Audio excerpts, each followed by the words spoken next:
રસ પીવડાયો છે.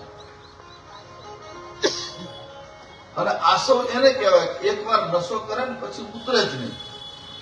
આસવ પછીના જેટલા નશા છે, ગાંજા, ભાંગ, અફીમ, મદ, ઉતર જાત પ્રભાત, ગુરુ નાનક કહે છે. જે નશો તમને ચડે ને પછી ઉતરી જાય એ જીવનનો નાશ કરી નાખે છે. પણ નામ તમારી નાન કા ચડી રહેલી રાત, જેને ભગવાનના નામની, જેમને ભગવાનની કથાનો નશો ચડી ગયો એ પછી કોઈ દિવસ ઉતરે નહીં. કથાનો રસ જ આપણને પીવાનું મન થાય. હું તો ચૈતન્ય શંભુ બાપુને કહેતો હતો કે આપના વચનામૃત કે નહીં, અમારે કથા સાંભળતા બેઠા છીએ. કથા રોકે માણસને, કથામાં એ પાવર છે. સુતપુરાણીએ કહ્યું કે સોનક જયારે પરીક્ષિત સુખદેવજીને પ્રશ્ન કર્યો ત્યારે શુક્રાચાર્ય કહ્યું કે રાજા, તમે મને જેવો પ્રશ્ન પૂછ્યો છે એવો પ્રશ્ન એકવાર દેવર્ષિ નારદે તેમના પિતા બ્રહ્માને પૂછ્યો હતો, અને બ્રહ્માએ તેને જે ઉત્તર આપ્યો હતો એ ઉત્તર હું તમને કહું છું. જો તમને કહું, રામચરિત માનસ આટલો મોટો ગ્રંથ લખ્યો તો તુલસીએ છેલ્લે લખ્યું છે, કવિ ન હું મેં ન ચતુર પ્રવીણ હું સકલ કલા સબ વિદ્યા. હું કવિ નથી. જે જાણી ગયા છે ને જગતમાં એ બધા સ્થિર થયા છે. અધૂરો ઘોડો હોય ગીત છલકાય, હું મેં મારી જેવું કોઈ નહીં, આઈ એમ સમથિંગ, હું કવિ સાચું, બાકી બધું ખોટું. અધૂર્યા છે આ પરંપરા.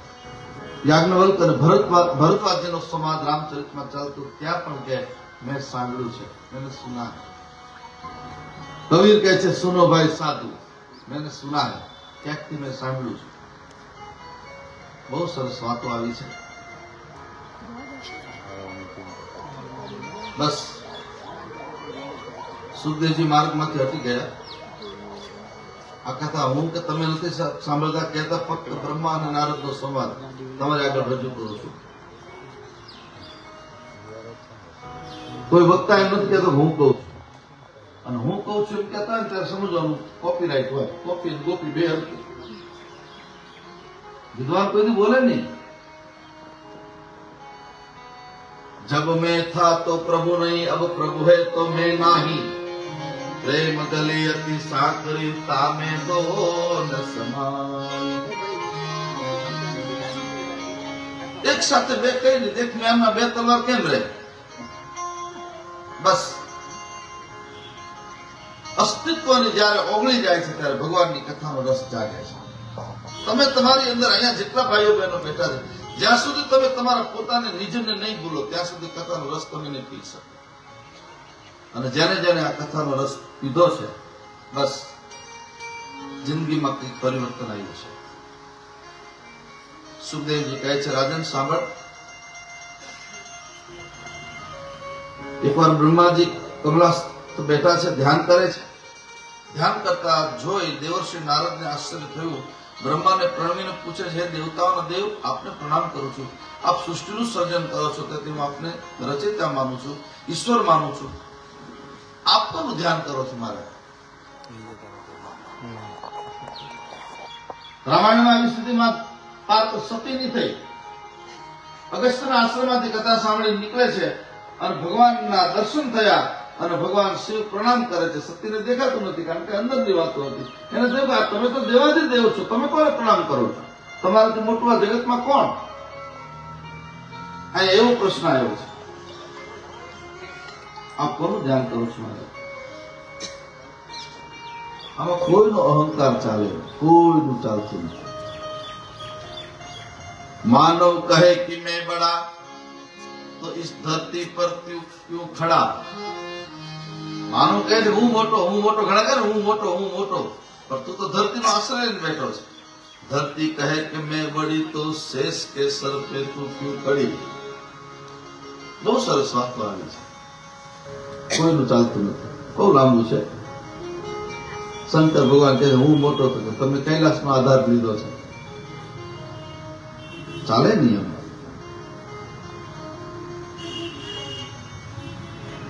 રામ કહે છે હું બધાથી મોટો. રામને પણ એમ કીધું કે તમે કઈ રીતે મોટા? કેમ તમે મોટા નહીં? તો તમે જો મોટા હોય તો ભક્તોના હૃદયમાં કેમ બેઠા? ભક્તના હૃદયમાં ભગવાન છે ને. બેઠો બેઠો ગાય ત્યાં ઉભો ઉભો સાંભળું, ઉભો ઉભો ગાય ત્યાં હું નાચું. અહમ ભક્ત પરાધીન. ભાગવતમાં કહ્યું છે, ભગવાન કહે હું પણ સ્વતંત્ર નથી, હું મારા ભક્તોને આધીન છું. આખું જગત રામ નામનું જપ કરે, રામ કોઈ બી ભરતના નામનો જપ કરે છે. ભરત સરિસ કો રામ સને, જગ જપ રામ, રામ જપ જય.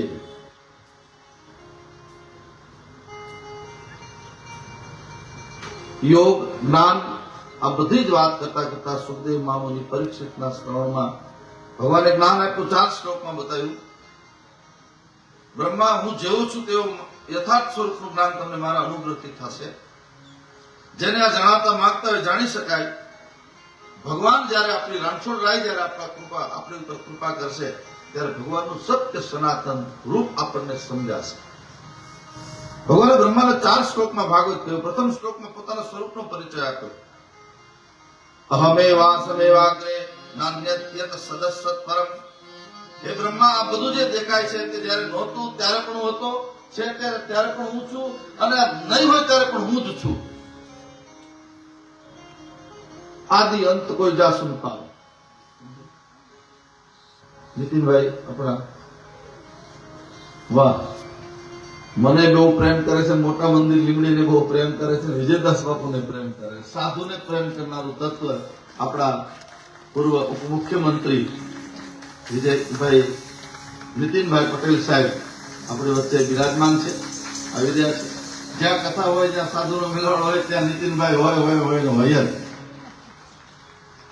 આપણે સૌ જોરદાર તાળીઓના ગડગડાટથી વધાવીએ. અહીંયા સંતો મહંતોના દર્શન વિજયદાસ બાપુની આ કથાના માધ્યમથી થાય છે. તો રાજસ્થ મહાનુભાવો અને આવા નેતાજીના દર્શન અને આદર સત્કાર સાથે અહીંયા વિનોદભાઈ ખંભોળજા જે રાજા રણછોડરાયના સેવક છે એમના માધ્યમથી થાય છે. આ બંનેના માધ્યમથી આપણને રાજસ્થ દર્શન અને સંતોના દર્શન બંનેના દર્શન થાય છે. આવો જોરદાર તાળીથી આપણા ગુજરાતના સરકાર શ્રીના નાયબ મુખ્યમંત્રી શ્રી નીતિનભાઈ અને સાથે સાથે બંને પધાર્યા છે. તો બહેનોને પણ આનંદને ઉમળકો થાય એટલે તેમને પણ વધામણા કરીએ. ખૂબ ખૂબ આદર છે આપનો, ખૂબ ખૂબ સત્કાર છે આપનો. સરકારમાં બેસાડનાર, સરકાર ચલાવનાર બહોળો અનુભવ ગુજરાત આજે 16 કળાએ જો ખીલ્યું હોય તો આવા નેતાશ્રીઓ શ્રી નીતિનભાઈનું સ્વાગત કરતા આનંદની લાગણી ડાકોરના ધામમાં અનુભવીએ છીએ.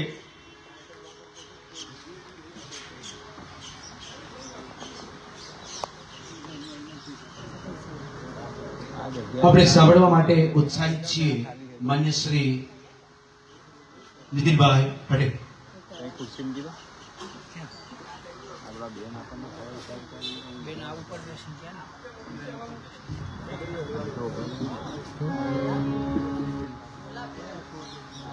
નીતિનભાઈ પટેલ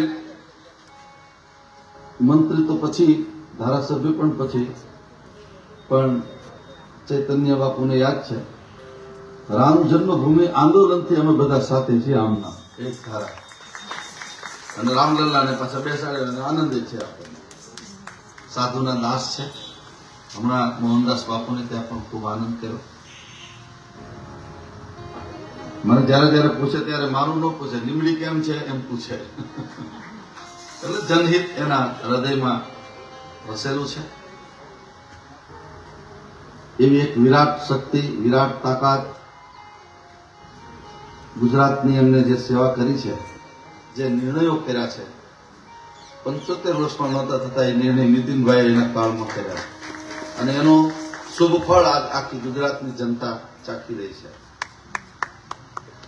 આપણે ભગવાનને પ્રાર્થના કરીએ તો એ જ તાકાતથી પાછા આપણા સેવામાં છે જ ઓલરેડી, પણ એને ભગવાન ખૂબ બળ આપે. બહેન પણ સાથે પધાર્યા છે. સત્તા અને સંપત્તિ બીજી વસ્તુ છે, કૃપા ત્રીજી વસ્તુ છે.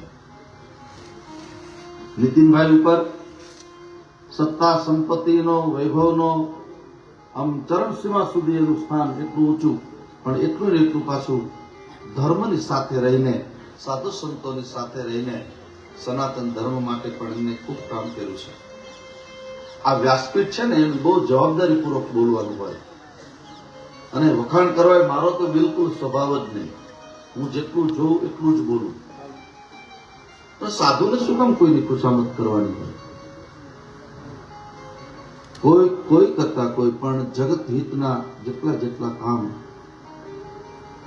એવા ગામડાઓ જ્યાં ક્રિટિકલ હતા, જ્યાં નર્મદાની નહેર પહોંચે નહીં, ત્યાં હું અમારા કિરીટસિંહ રાણા હોય કે બીજા કોઈ બધાની ખેડૂતોની સાથે જઈને જ્યારે અમે કીધું છે કે આટલા ગામના ખેડૂતો દુઃખી છે, અને એ જ મિનિટે એને ત્યાં કામ ચાલુ કરાયું છે, અને આજે એના ફળ જગત જોવે છે. મારે જવાનું બહુ ઓછું થાય, ક્યારેક કોઈ આમંત્રણ આપવા માટે ગયો તો મંચ ઉપર મળીએ, પણ પ્રેમ એટલો બધો કરીએ. લીમડી જયારે ભૂકંપ આવ્યો ત્યારે સાહેબ સૌથી પહેલા લીમડી મોટા મંદિરની મુલાકાત લીધી, અને ત્યાંથી આજ સુધી સતત સેવાનો અવિરત પ્રવાહ. વિજયદાસ બાપુને ઉપર પણ એમને સ્નેહ. આ જો સાધુની સેવા છે ને, એ સેવા મોટા સંતો, મોટા રાજસ્થ મહાનુભાવો એને સેવા ખેંચી લાવે છે, અને આપણા બધાનું બળ હોંસલો વધે છે. હે બ્રહ્મા, આ જે દેખાય છે એ જગત આખું એ મારામય છે. ચતુશ્લોકી ભાગવતની વાતો આપણે બધાએ સાંભળી હોય. પંચમહાભૂતનું આપણું શરીર છે, પંચમહાભૂતથી ભગવાનની પૂજા થાય છે. આકાશ તત્વ દ્વારા ભગવાનની પૂજા, કારણ કે આકાશનો ગુણ શબ્દ છે.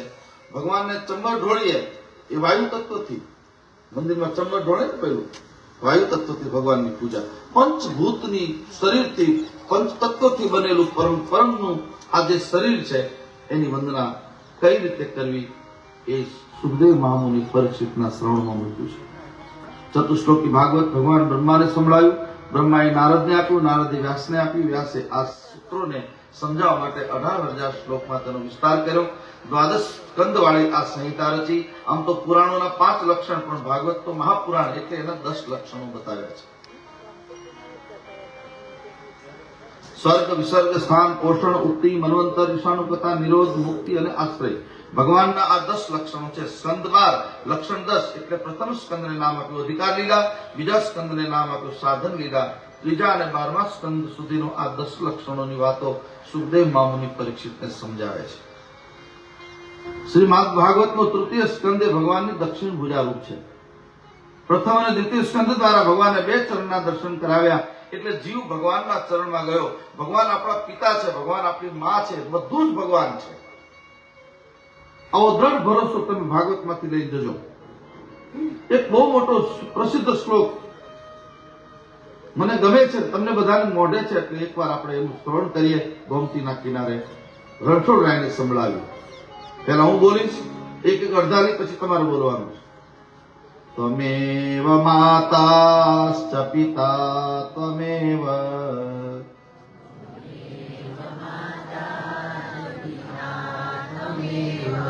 ત્વમેવ બંધુશ્ચ સખા ત્વમેવ,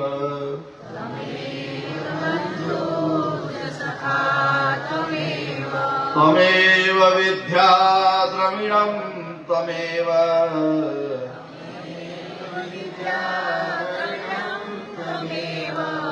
ત્વમેવ સર્વં મમ દેવ દેવ.